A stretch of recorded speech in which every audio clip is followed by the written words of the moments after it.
प्यारे बच्चों, हमारी 10वीं कक्षा की विज्ञान विषय की ऑनलाइन कक्षा में एक बार फिर से आपका स्वागत है। पिछली वीडियो में हमने कार्य के बारे में कुछ बेसिक जानकारी बताई थी। एक बार उसको पुनः हम रिवीजन करके आगे बढ़ेंगे। सबसे पहले मैंने बताया था कि हम बल का प्रयोग करके अपने दैनिक जीवन में अनेकों ऐसी गतिविधियां करते हैं जिनमें बल का यूज होता है और कार्य संपन्न होता है। जैसे मैंने बताया था कि एक टेबल है, उसको बल लगा करके एक स्थान से दूसरे स्थान पर रख सकते हैं।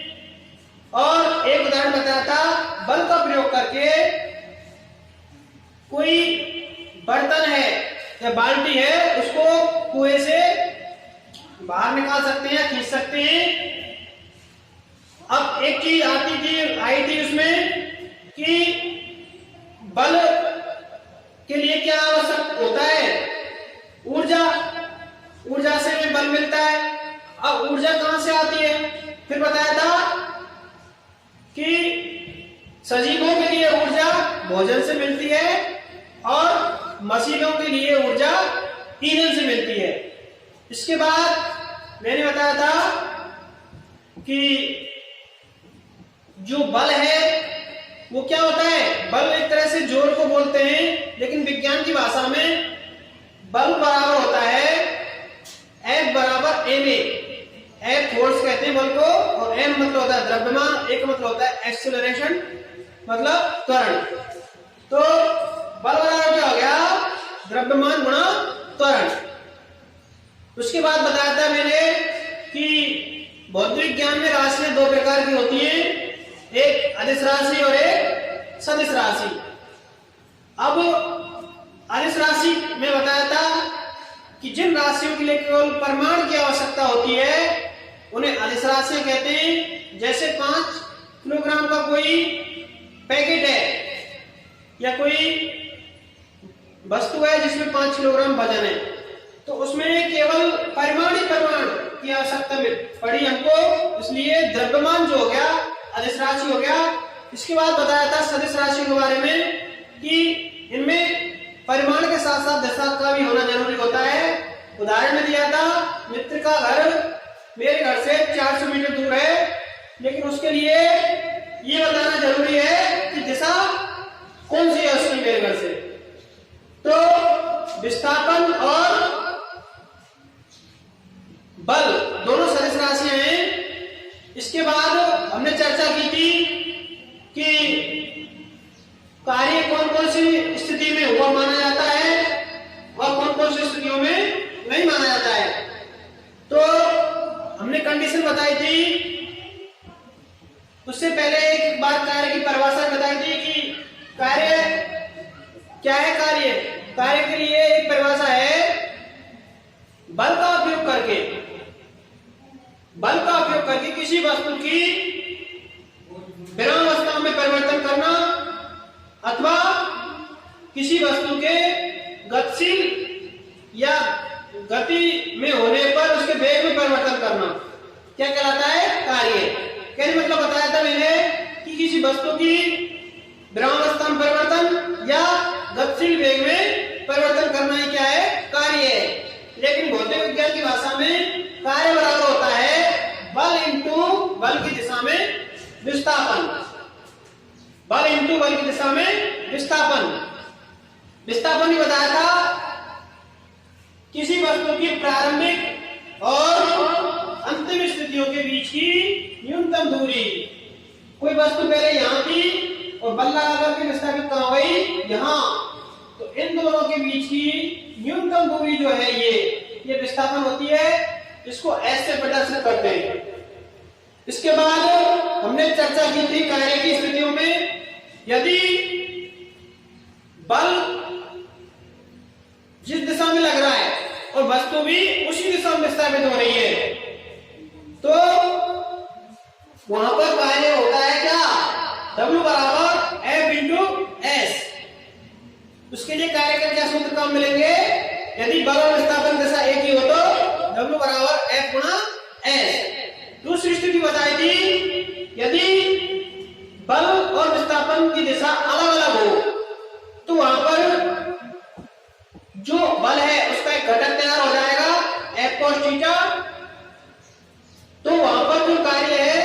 उसको किस सूत्र से निकालेंगे? W बराबर एफ एस कॉस थीटा। यहां तक की बात सबकी समझ में आ गई होगी पुनः। इसके बाद बताया था कि कार्य जो होता है दो प्रकार का होता है, एक धनात्मक और एक ऋणात्मक। जब बल और विस्थापन की दिशा एक ही हो तो कार्य धनात्मक होता है, और बल और विस्थापन की दिशा अलग अलग हो गए, विपरीत हो तो किया गया कार्य ऋणात्मक होता है। उदाहरण बताए थे। इसके बाद हमने एक चीज बताई थी कि जो बल कार्य है उसके लिए विस्थापन होना जरूरी है। अत्यंत आवश्यक बात क्या है इसमें कि कार्य होने के लिए वस्तु का विस्थापित होना जरूरी है, अन्यथा यदि वस्तु अपनी स्थिति से दूसरी स्थिति पर नहीं पहुंचती है या उसकी स्थिति में परिवर्तन नहीं होता है तो भौतिक विज्ञान की भाषा में वहां पर कार्य बिल्कुल हुआ नहीं माना जाता है, यानी कि शून्य माना जाता है। इससे आगे हमने कहा था कि कार्य की कुछ स्थितियां बताई थी और बताया था यदि कोई दीवार है उसमें हम धक्का लगाएं, अगर इसकी स्थिति में परिवर्तन होता है, इसकी स्थिति विस्थापित होती है तो यहाँ पर कार्य माना जाएगा, नहीं तो चाहे हम कितना भी ताकत लगा लें थक जाएं, यहाँ पर कोई भी कार्य नहीं माना जाएगा। इसके बाद यहाँ तक जो कल बात की थी हमने, उसके बाद बताया था कि कुछ स्थितियां आएंगी कार्य की, तो वहां उनकी शुरुआत करते हैं आज हम। देखो पहली स्थिति क्या है, कोई गाड़ी है उसको धरातल या क्षैतिज के समांतर खींचे और वह वस्तु उसी दिशा में विस्थापित हो जाए, कोई वस्तु उसी दिशा में विस्थापित हो जाए। जैसे कोई गाड़ी, ये गाड़ी है कोई, अब इधर की दिशा में तो क्या है, इस पर बल लग रहा है और इधर की दिशा में ये विस्थापित हो रही है। इधर की तरफ तो बल लग रहा है और इधर की दिशा में ही विस्थापित हो रही है, तो यहाँ पर थीटा जो है 0 डिग्री हो जाएगा। कितना हो जाएगा? 0। तो W बराबर F S cos theta. Cos theta की जगह पर 0 आ जाएगा थीटा का मान, तो कॉस 0 का मान होता है 1। तो W बराबर एफ एस और इसकी जगह पर क्या मान आ गया? 1। अब किसी भी संख्या का 1 से गुणा करते हैं तो वही संख्या मिलती है, तो W बराबर क्या हो गया? F S. तो इस स्थिति में किया गया कार्य क्या होगा? एफ गुणा एस के बराबर। दूसरी स्थिति है, कोई गाड़ी है वो गति कर रही है और उसकी गति की दिशा के विपरीत, कोई गाड़ी गति कर रही है और उसकी गति की दिशा के विपरीत बल लगा रहे हैं, उसकी गति की दिशा के विपरीत बल लगा रहे हैं, तो गाड़ी एक जगह पर जाकर के रुक जाएगी, थोड़ी दूर जाकर के वह एक जगह पर रुक जाती है। कैसे? बताया था कल कि कोई बाइक है या कोई कार है, वो एक समान गति से या चल रही है, तो पहले स्थिति में तो क्या है, जब वो चल रही है विस्थापित भी आगे की दिशा में हो रही है और बल भी उसी दिशा में कार्य कर रहा है। जैसे ये गाड़ी है इसी दिशा में, तो उसका बल लग रहा है, अभी चल रही है, लेकिन जैसे ही हमने इसमें ब्रेक लगाए तो क्या हुआ? देखो ये गाड़ी पहले इधर जा रही थी और इधर ही बल लग रहा था, लेकिन रोकने के लिए क्या करना पड़ेगा? ब्रेक लगेंगे तो जो बल है विपरीत दिशा में लगेगा, तो ये इधर जा रही है, बल किधर लगा दिया? इधर। तो इस स्थिति में इन दोनों के बीच कोण बनेगा 180 डिग्री का। कितने का बन जाएगा? 180 डिग्री का। थीटा कितना आ गया? 180 डिग्री। तो किया गया कार्य W बराबर एफ एस कॉस थीटा की जगह पर कॉस 180 डिग्री आ जाएगा। तो थीटा का मान 180 रख दिया इसमें, कॉस 180 डिग्री का मान -1 होता है, तो W बराबर एफ एस गुणा -1। -1 से एफ एस का गुणा करेंगे तो इसका आंसर क्या आएगा? -k F S. W बराबर क्या हो गया? F S. कहने मतलब क्या हुआ? इस स्थिति में किया गया कार्य क्या होगा? ऋणात्मक होगा। कैसा हो जाएगा? ऋणात्मक।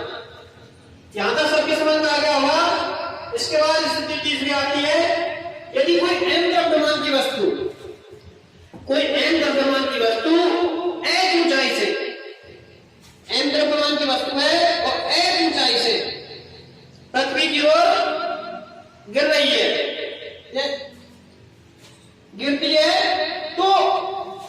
यहाँ पर पृथ्वी का गुरुत्वाकर्षण बल होता है, उसके कारण गुरुत्व त्वरण उत्पन्न होता है। तो गुरुत्व त्वरण के कारण इस पर जो बल है, बल बराबर क्या होता है, F बराबर ma। अब एक ही जगह पर क्या जाएगा यहाँ g, क्योंकि त्वरण कौन सा है यहाँ पर, गुरुत्वीय है। तो F बराबर क्या हो गया, mg। g को मान, g क्या है यहाँ पर, गुरुत्वीय त्वरण। अतः W बराबर क्या हो गया, Fs। कार्य ये होता है W बराबर Fs। F का मान क्या हो गया, यहां से mg, क्या हो गया, mg। और S का मान, क्योंकि S विस्थापन को बोलते हैं और यहाँ पर विस्थापन क्या है, h। क्योंकि यहां से यहां पर आ रही है कोई वस्तु, तो विस्थापन का मतलब बताया था किसी वस्तु की प्रारंभिक और अंतिम स्थितियों के बीच की न्यूनतम दूरी। प्रारंभिक स्थिति यहाँ पर है और अंतिम स्थिति यहाँ है, तो इन दोनों के बीच की दूरी ये क्या आ जाएगी, विस्थापन। और यहाँ पर इसको क्या नाम दिया है, h। तो s की जगह पर क्या रख दिया, h। तो यहाँ पर इस स्थिति में किया गया कार्य क्या आ जाएगा, W बराबर mgh। mgh, m द्रव्यमान है, g गुरुत्व त्वरण है और h विस्थापन है। अब इसमें दो स्थितियां दे रखी है, यदि थीटा बराबर 0 डिग्री हो, मतलब वही कि जो बल है क्षैतिज के समांतर हो, तो क्या होगा इसमें, cos 0 का मान कितना हो जाता है, एक fs cos 0 कर देंगे, इसमें fs का मान क्या है, mgh। एक आ गया, एक का गुणा की संख्या इस करेंगे तो वही संख्या आ जाएगी। क्या हुआ इसका मतलब, mgh। इसके बाद सेकंड स्थिति क्या है, यदि वस्तु पर लगने वाला बल, जो वस्तु है उस पर लगने वाला बल क्या हो, विस्थापन की दिशा के लंबवत हो, मतलब 90 डिग्री के कोण पर हो। लंबवत तो कहते हैं हम 90 डिग्री के कोण पर। कैसे, यदि कोई कुली है, ये खड़ा हुआ है, इसके सिर पर कुछ वजन लगा हुआ है, क्या रखा हुआ है, वजन। तो इस पर बल कहां लगा है, ऊपर की ओर, इसके सिर की तरफ लग रहा है बल। और ये चलेगा, ये मान के चलो इधर की दिशा में चल रहा है, किधर चल रहा है, ये इधर की ओर विस्थापित हो रहा है। तो ये जो विस्थापन हो गया और ये बल हो गया, इन दोनों के बीच में कितने डिग्री का कोण बन गया, ये 90 डिग्री का। कितने डिग्री का, 90 डिग्री का। तो यहां पर जो थीटा 90 डिग्री हो गया, इस सूत्र में हम थीटा की जगह पर 90 रख देंगे, तो W बराबर mgh cos 90 degree. cos 90 degree का मान होता है 0। क्या होता है, 0। तो W बराबर mgh गुणा 0। मैंने बताया था किसी भी संख्या में 0 को गुणा करने पर 0 ही आता है। क्या आता है, 0। इसके बाद कार्य जो टॉपिक है हमारा ये, इसमें मात्रक कह रहे हैं कि कार्य के मात्रक क्या क्या होते हैं, उनको हम पढ़ेंगे अभी। उसके बाद ये टॉपिक जो कार्य है वो खत्म हो जाएगा। उसके बाद हम ऊर्जा और शक्ति के बारे में जानकारी करेंगे।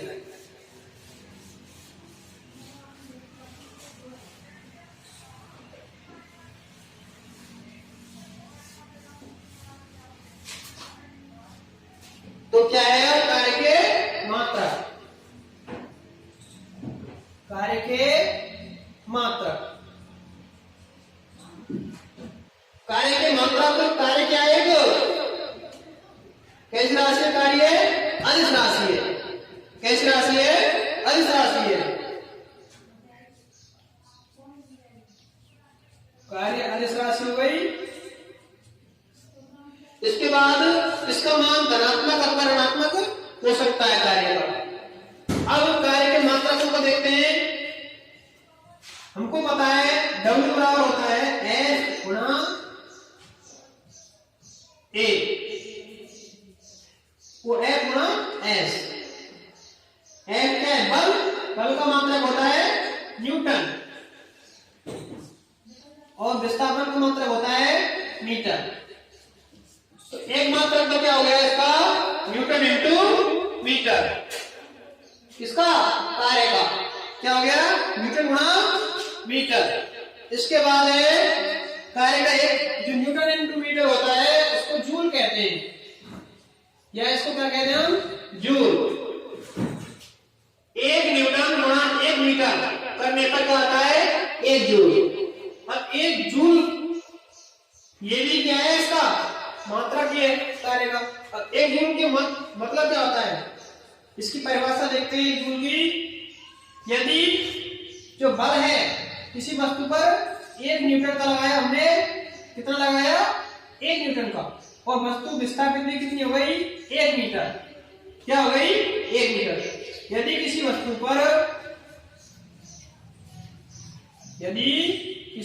पर 1 न्यूटन का बल लगाकर या बल लगाने पर वह 1 मीटर विस्थापित हो जाए, क्या हो जाए, विस्थापित हो जाए, तो वहां पर किया गया कार्य 1 जूल होता है।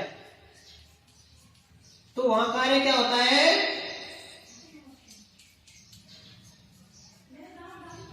1 जूल होता है। समझ में आ गई होगी। यदि किसी वस्तु पर हम 1 न्यूटन का बल लगाएं और वह 1 मीटर ही विस्थापित हो जाए, तो वहां पर कार्य क्या हो जाएगा, 1 जूल, 1 जूल। इसके बाद है कार्य का एक मात्रक और है, जूल को तो क्या कह देंगे हम, जूल बराबर न्यूटन इंटू मीटर। यहां तक समझ में सबकी में आ गई। इसके बाद एक मात्रक आता है कार्य का, अर्ग। क्या आता है एक मात्रक, अर्ग। अर्ग कैसे आता है, अर्ग बराबर होता है dyne into centimetre, dyne into centimetre. अब ये क्या हो गया, इसमें देखो डाइन इंटू सेंटीमीटर आ गया। अब इसको देखते हैं हम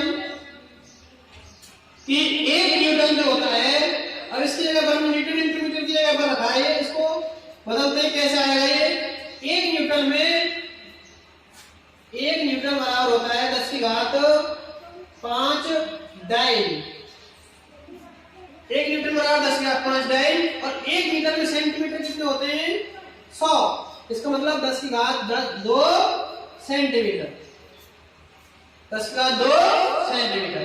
इसमें मान रख दें 10 की घात, न्यूटन की जगह पर क्या आ जाएगा, 10 की घात 5, और मीटर की जगह पर क्या आ जाएगा, ये तो क्या होगा 10 की घात 5 डाइन, और मीटर की जगह पर 10 की घात 2 सेंटीमीटर।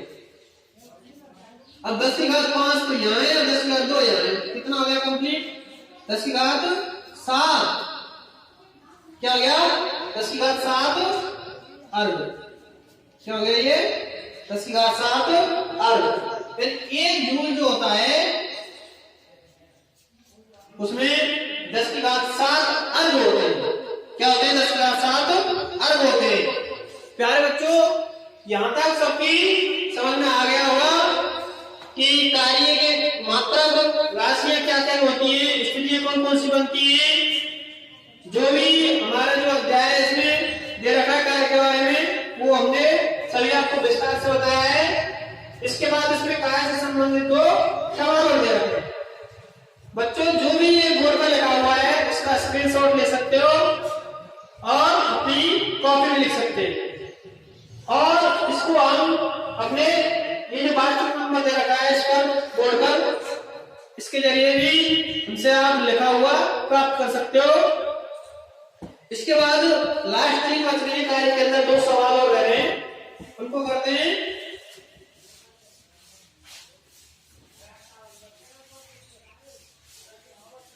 सवाल बिल्कुल सरल है, बस हमको सूत्र याद होने चाहिए।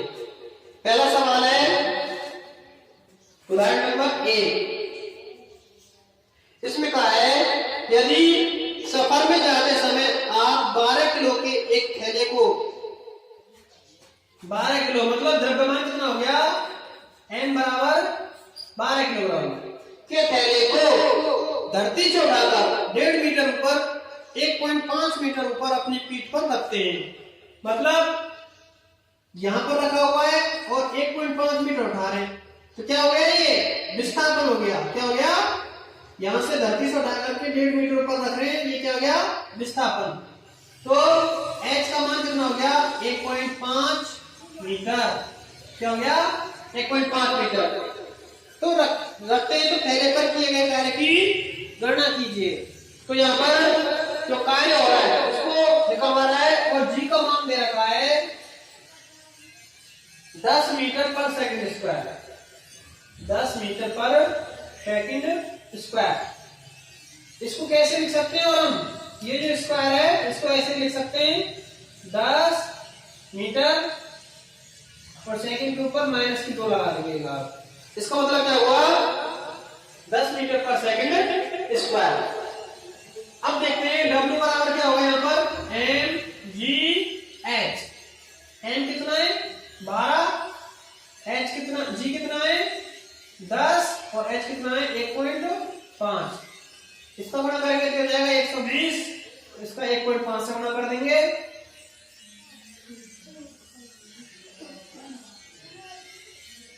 ये हो जाएगा और यहां पर पॉइंट लग जाएगा 180 जूल। कितना कार्य हुआ यहां पर, 180 जूल। प्यारे बच्चों, यहां तक ये जो चीज पढ़ाई है इसमें सवाल समझ में आ गया होगा। इसके बाद दूसरा सवाल दे रखा है, एक व्यक्ति